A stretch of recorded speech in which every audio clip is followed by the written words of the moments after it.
No niin, mä halusin tietoisesti jäädä tähän viimeiseksi meidän poikkitieteellisen jäsenhankinnan näkyvyyden kannalta.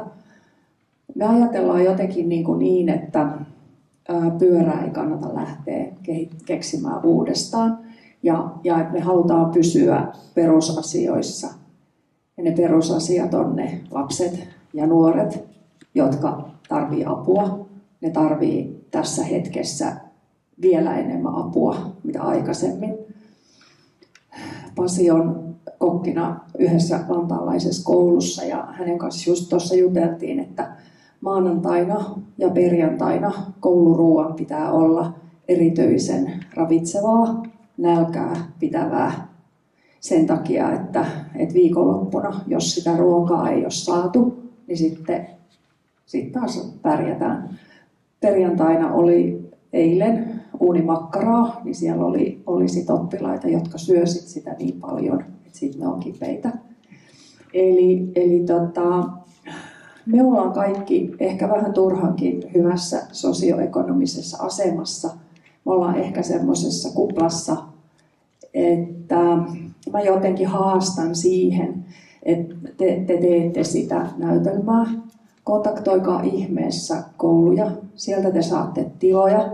Siellä on niitä lapsia, siellä on nuoria, siellä on innokkaita näyttelijöitä, laulajia, siellä on ihan älyttömän lahjakkaita nuoria. Ja se, että jos ne pääsee turvallisen aikuisen mukaan, ja se, että ne saattaa saada vaikka ruokaa, kaikki on hyvin. Teillä oli se Facebook-mainonta. Ihan älyttömän hyvä juttu.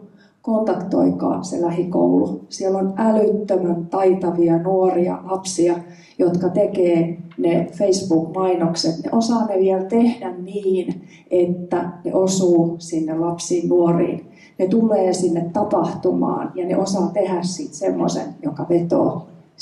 Siinä on se influenssari valmiina. Mä oon jo vanha, mä en muista sanoa. Kyllä. Niin mistä ne löytyy ne nuoret? Ne löytyy sieltä kouluilta. Kontaktoikaa sieltä ne nuoret, niitä saatte mukaan. Ja taas saadaan niille nuorille niitä turvallisia aikuisia siihen mukaan. Missä on sen parempi paikka, kun mennä harjoittelemaan sitä hissipuhetta?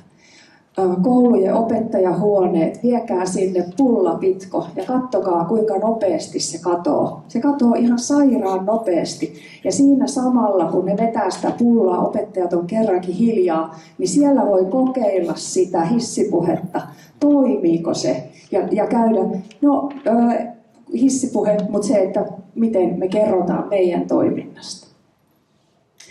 Ja sitten sieltä koulusta, sieltä löytyy ne tokaluokkalaiset, ne maalaisi niitä kiviä niin kuin innoissaan, intopiukalla. Ja se, että olisi se maalauskilpailu. Nehän maalaa, että minä haluan voittaa. Ja mitä niille voi antaa palkinnoksi? Se riittää, että niille antaa värikynät ja paperia ja viestilappua kotiin, niin saadaan levitettyä sitä tietoa meistä leijonista, että mitä me tehdään ja näkyvyyttä siitä, että meidän mukaan me tarvittaisiin lisää hyväntekijöitä. Siellä koulussakin voi järjestää sellaisen tanssitapahtuman. Hirmu monessa lähikoulussa on se jumppasali ja sinne mahtuu enemmän kuin 50 ihmistä.